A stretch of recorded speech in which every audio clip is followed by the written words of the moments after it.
that I didn't really mention container gardening, and I apologize for that. I kind of grouped it all together with the earth box. If you're container gardening, just remember, when you're above that ground, it's not pulling moisture from anywhere else or food from anywhere else. So you have to supply that, supplement that pot or whatever you're growing in, whiskey barrel or whatever, with the moisture and with the fertilizer. Always consider using a light, loamy mix of either potting soil or potting mix. Do not use topsoil unless you're dumbing up the bottom, and do not use garden soil that's really intended to be infused into the ground. One of the things I forgot, and it was about tomatoes. A lot of people say, you know, I get a lot of tomato blossom, but they tend to fall off. Okay, there is something called tomato blossom set. Now, the blossom can fall off for a million reasons. It could be weather, it could be a deficiency, it could be who knows what. This is a hormone that you spray and it actually holds the blossom on, okay? And it is organic and safe. Now, how many of you have waited all, early summer and you see that big tomato and it's turning red and you're getting ready and you're so excited and you're reaching in, you grab it, and the bottom's completely black? That's a calcium deficiency, okay? So whenever you see the term calcitic lime, that means that it's more calcitic than your dolomitic. Dolomitic is normally used in lawns. Calcitic is normally used in gardens. Most of your vegetables, or probably all of your vegetables, need some form of calcium. If you've ever had the cucumber where the end just wants to, turn black, or the squash, it just never really forms and turns black, that's typically calcium. So if you don't have time for the calcitic lime to take hold, you've crushed enough eggshells to rival McDonald's, and you're waiting for these eggshells to break down, there are forms of liquid calcium that's sprayed directly onto the plant and has a very quick result of ending that calcium deficiency. If you run into it, and you'll run into it more often on rainy years because you're just flushing everything through the soil, keep in mind a dose of calcitic lime at the end of the growing season should help you for the next year. Alrighty, any questions on those two? The container gardening, we just got to treat it as its own separate island, and we have to make sure that we're feeding and watering it different. The question was, any vegetables can grow in a container? If they're not too tall and lanky, that's what always comes back to bite you. Tall and lanky stuff just does not do well in container gardens. All right, our star of the night is the straw bale. The hottest craze out there, and I'm all for it. I have done a style of straw bale gardening for years, slightly different than what I'm going to show you tonight. And if you want to hear how I raise my potatoes, we can go in that later. Most importantly, this is called the cut side of the straw bale. Why? Because this is where all the cut pieces are, okay? Strange as it sounds. The truth be told, water can penetrate through this side. It does not penetrate as well from this side. When farmers, and I raise about 30 acres of this particular product, when farmers store their straw, they typically store it on this side, the side you see, that all the moisture drains through and you don't get any rotten bales. So the whole principle behind straw bale garden is very simple. It's going to be off the ground. This becomes your new garden. But once again, we are not pulling from the ground. So we're not pulling moisture from the ground. We're not pulling nutrients from the ground. So you have to supplement the moisture and the nutrients yourself. Okay? So the first basic item in straw bale gardening is the position. We already know that this is the upright position, but the position and where you're going to put it. Now, what did we learn earlier? Sunlight. Yeah, give me a little sunlight. All right, so we got it positioned.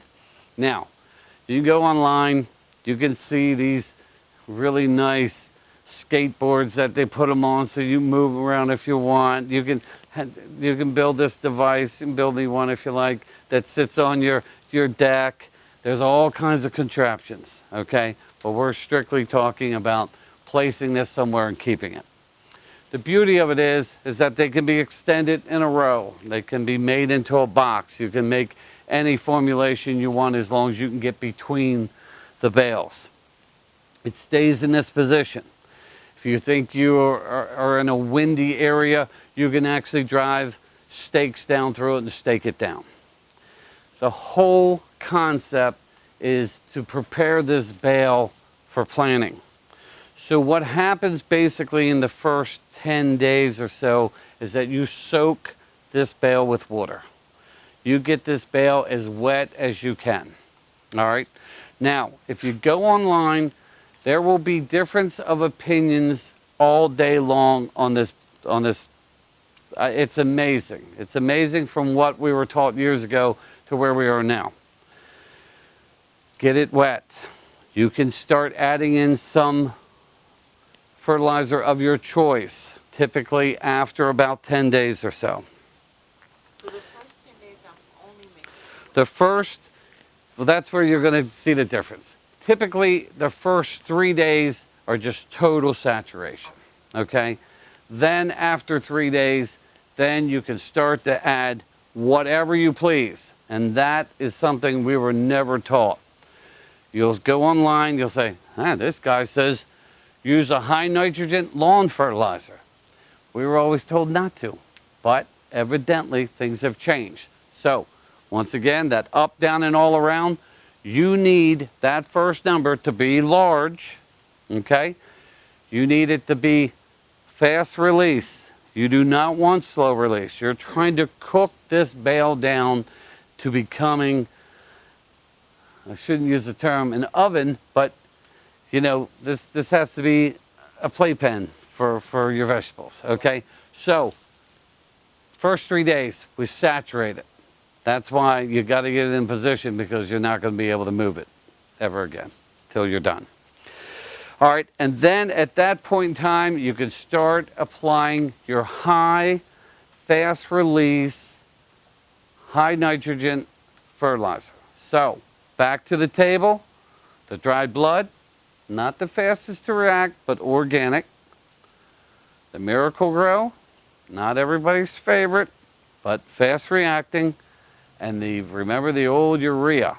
Urea, that 4600 is the one that gets things cooking. But regardless, the nitrogen is what's going to cook this down. All right. Pardon me?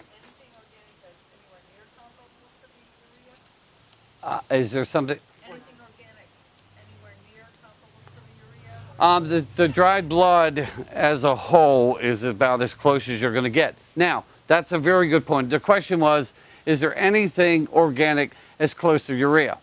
Let's do some math here real quick. We know that urea is 4600. We know that dried blood is 1200. Nearly 4 times less the nitrogen of the urea. So no matter what cookbook you're looking at, you proportion the amounts. That's why this is a generic presentation, because somebody's going to walk out here and say, Corey told me to use 4 pounds of Miracle Grow. Now I got this flaming bale in my front yard. Yeah, that is, whatever you pick, whatever you pick, you have to do the math. If you're not comfortable with the math, come see me and I will do the math for you. But the object is to get that nitrogen into this bale, cooking it down as fast as possible. Okay? So you'll see all kinds of different options. You'll see the term ammonium sulfate. You're going to have a hard time finding that kind of product. Keep it as simple as possible. Okay? All right. So on the 10th day, You return to watering, okay? Now, here comes the trick.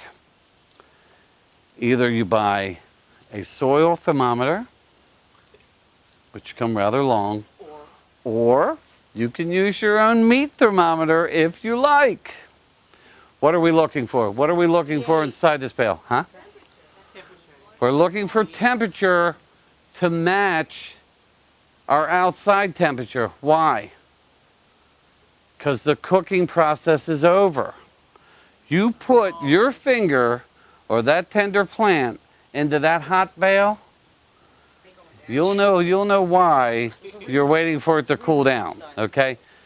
This thing's cooking. Nitrogen cooks. That's what makes compost.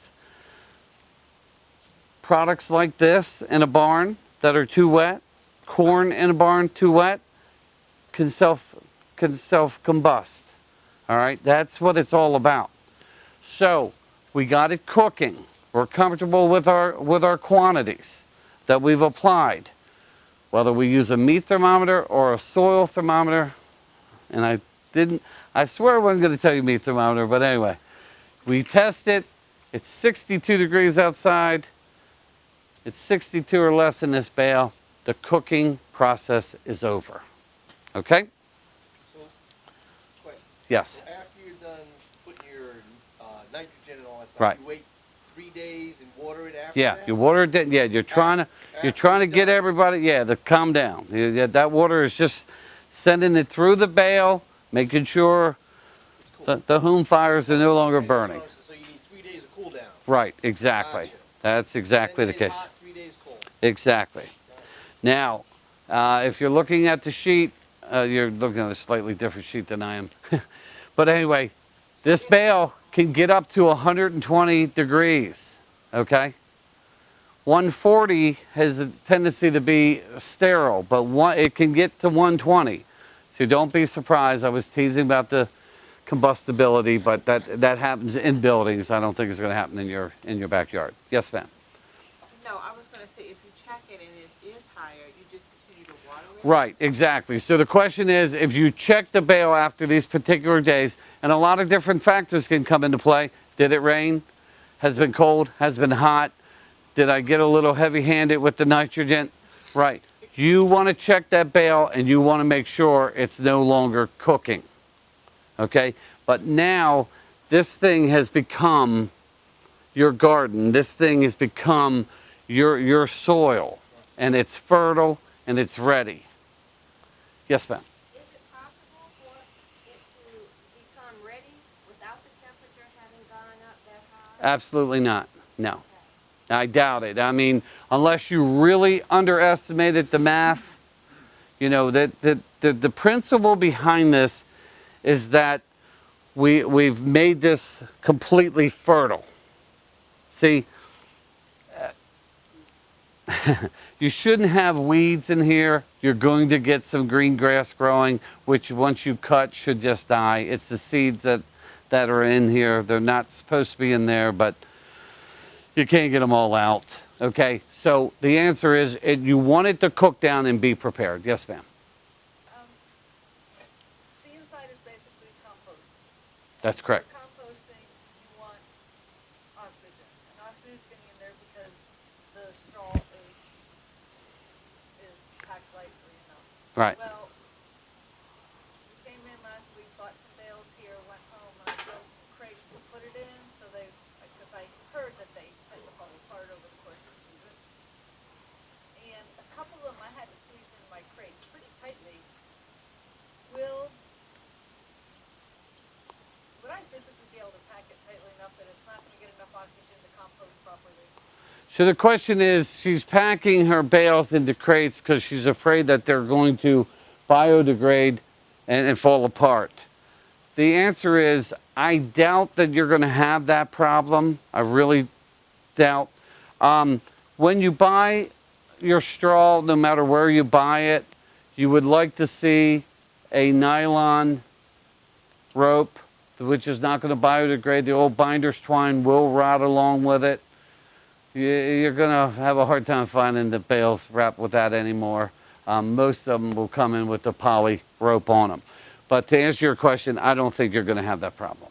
It's just more importantly is the fact of if you're checking that temperature and she's cooked, she's cooked down, you should be fine. I just wanted to make sure I didn't prevent, if I made it Too tight. too little oxygen getting in there. No, I personally don't believe that you can make the bales too tight. My objective wasn't to get it tight, it was just Right, to keep it tighten up contained. everything. Yeah, exactly. You're fine. Okay, so believe it or not, all the hype, that's basically it. Okay? Now, I simplified it because we could talk all night, but the bottom line is that's how simple it is. Okay? So once you prepared that bale, we gave you the handouts that say on average how many things to put in that bale, because typically the same rule applies to that last page. This is no different than the ground, okay? So your spacing is roughly the same. So, how far down and how do we get like the painter plan in there? So what happens is you're going to plan it like you would. This is your ground. Pay no attention. Pay no attention to the man behind the curtain. This is your ground. This is it. This is it. So I open a space. and You open a space. It should be soft and wet. Boom. You can, if you want to put some potting soil in, I've seen people put potting soil in there. You're going to have some soil from the plant anyway, but typically that's it in a nutshell. And that's why we gave you the handout and I urge you to go online because there's going to be a lot of different ways of doing the same thing. Yes, ma'am. And if it's a seed, If it's a seed, it's gonna have some soil on it, but well, typically, I've never seen a seed in this. I've never done a seed in a straw bale. So typically, it's really designed for plants for most part. But we just talked about that these will be more than just compost. In the handout, There's a, you can put some soil in there. you can put some soil in it if it collapses. Those kind of things. Yes, ma'am. So, I should just pointing out, we said you can't just grow stuff in compost. So, do we have to feed it later? Yeah. So the question is, do you have to feed this later? This is just like a pot on your deck. It's not getting moisture from the ground. It's not getting food from the ground. You have to feed this and water it, just like you would anything else. Typically, on average, every week or two, you're going to have to feed it with whatever you were feeding it with. It's not enough to do what you do. Yes, ma'am. hey, it said in the pamphlet here that it's not good for root crops, but you said you put potatoes in. Right. Okay, so in the handout I gave you, it says not good for root crops. This is what I do. Now you got to follow along because I don't have 3 bales. What I do for white potatoes. Okay, let me back up a little bit. Now I will get to that. The question was, it's not good for root crops, but I grow potatoes in mine. I cheat a little bit. But the thing is, you don't want things too tall and lanky, so corn's out of the question. And typically you want your squattier tomatoes, and I did make a copy of some of the tomatoes that would be more appropriate for in the bales. So back to my magical potato garden. All right, so what I do is I get 3 bales of straw, and I put them in a triangle just like this. I don't put them on their side like this. I actually put them down like this. And I would put one this way, and I would put one this way. Then, I should back up. I have a little bit of a vole problem on the farm because it's so large. So I put down hardware cloth on the bottom. Then I put my 3 bales in a triangle form like this. Then I put in some fresh compost, potting soil in the bottom. I put my white potatoes in, and I cover my white potatoes. They sprout through. I fill in more compost. They sprout through. I keep filling up. Then add another 3 bales on top and repeat the same thing. I grow potatoes in a pile about 4 foot tall. Now the neatest part about that is the harvest. because my grandkids absolutely love it. When that top dies back, that potato's ready. Now, if you were here last year, I told you that potatoes, you can actually rob potatoes. You can steal their babies and they will reproduce more potatoes for you. So I'm able to remove one of the bales, reach in there and get any type size potato that I want depending on the time of the year. If you like those little boiler potatoes, you can get in there and get those babies out and patch it back up. And that potato actually reproduces it. Hey, where'd my babies go? More potatoes on the way. And when you say people are dumb as a potato, potatoes aren't as dumb as you think, which is kind of cool. But the neat part is, I'm blessed with a lot of grandkids, and what we do, they come over, we tear the side down, and it's almost like an Easter egg hunt because the potatoes are in there. And a pound of potatoes can produce up to like 8 pounds of potatoes. So it's just too easy to grow. It's self-contained. I've controlled the mold problem by the hardware cloth on the bottom, and it's just a lot of fun. And as I've said before, I married a city girl, so you should have seen the first time we did that. I mean, she was totally amazed that that's how potatoes, they're not actually grown that way, but that they're able to be grown that way. Yes, sir. I have a friend that does it with tires. Tires, yeah. He has a friend that grows potatoes and tires. That was real big in the 70s, still out there. Yeah, exactly. Yes, ma'am. So I have two questions. My first one is, do you think with steaks, okra could be successfully grown? I know it's tall. Okra could be successfully grown in straw bales. I personally do not, because of the simple fact that it's tall and lanky. And things that are tall and lanky have a tendency to grow, to blow over or bend.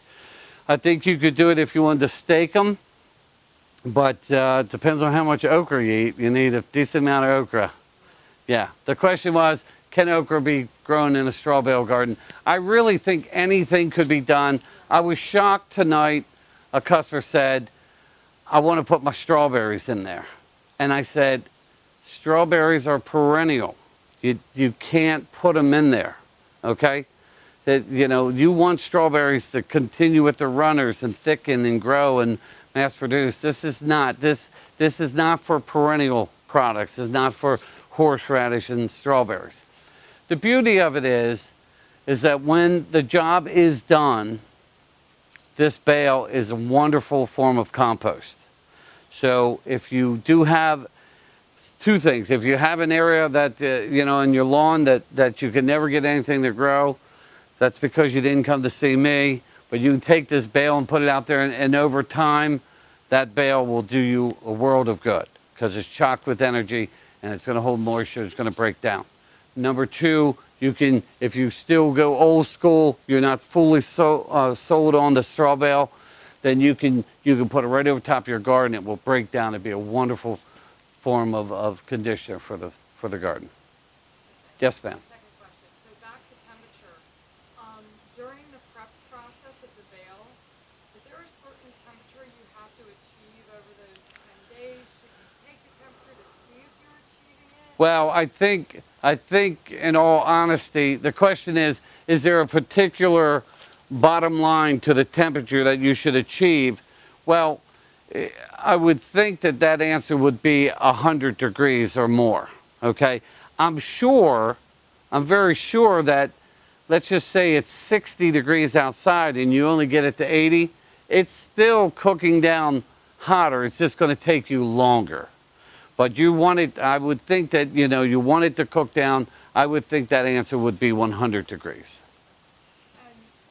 But you shouldn't plant in anything that's over like 100. No. It has to be ambient temperature. So whatever it is outside, if you look at you're listening to Tom Tasselmeyer or whoever, and he says it's 68 degrees, and you stick your meat thermometer or your stool, and it's 77, that's not a good sign, okay?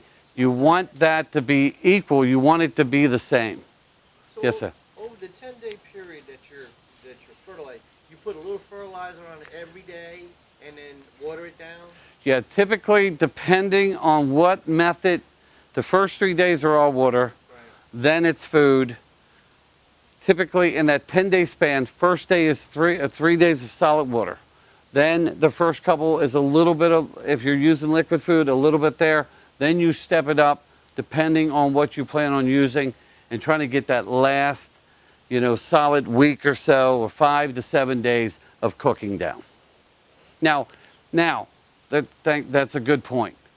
Because we use the term of 10 to 14 days, if it goes into 16, 17 days, it's okay. It's okay, all right? It's not the end of the world. Don't call me and say, hey, this baby hasn't hatched yet. Everything's different, where you position it, what you used, the density of the bale. That was a very good point you brought up. The density of the bales, we call these currently right now, these are money bales. These are very heavy bales that we have currently. That's all going to come into play. Yes, sir. The bales that I got actually have the twine on Uh-huh. them, and you can actually pick up one with one hand. That's fine. The Really gentleman cool. mentioned that the bales he has still have the twine on it, and you can pick them up with one hand. Lesson learned, there are 2 different strings on the straw bale, okay? There's the tight bale, there's the tight twine, and the loose one. It's by design, okay? You pick this up with one hand, you're hired. I know who you are. I know who you work for, but that's a heavy bale. Yeah. Well, that was bales were. Right. bales Like, were it's old. really been in the barn. Yeah, they've been dried out a little longer. Yeah. It's no different. Any type of grain will dry out over time. But I would say, What I'm trying to say is, since it's so light and old, that it would take less time to cook. it will take less time to cook, but I would, when you stop by tomorrow, and he's one of our vendors, by the way, when he stops by tomorrow, get some of this rope from me, because they're going to save you a lot of aggravation, because that binder's twine is going to just rot in days. Yeah, you're fine. Thank you. Yes, ma'am. Now be a good time to start prepping a bale if you. Oh, definitely. So, like, It is on. Remember, Mother's Day is our target. For better or for worse, Mother's Day's it. So that's it. It's 2 weeks. It's perfect. Now is the time. I just can't, I'm still trying to get my dirt together. I'm still trying to make dirt. Like I said, just try one Can't bale. handle the bale, I can't Okay. All right. bring the bale in my way. We've covered a lot. We've covered a lot. I've always enjoyed this, and I appreciate everyone coming out. I appreciate all the support you give us. This is our 90th year. We're extremely proud of that. Thank you. It's been a long, tough haul over the past 10. I could tell you a million reasons why, but I know all of you feel the same way of some of the changes in the county and in competition in the economy and so on and so forth. We thank you truly. We're always here. This time of the year, I am always here. Feel free to stop in. Everyone gets free stool tests. If you didn't bring them in tonight, I'll read over your stool test before you leave. And that stool test is critical. It tells you exactly where you stand, takes all the guesswork out, and by attending tonight, they're free. Okay? All right, I thank everyone. Thank you very much. Appreciate it. Have a good evening. Thank you.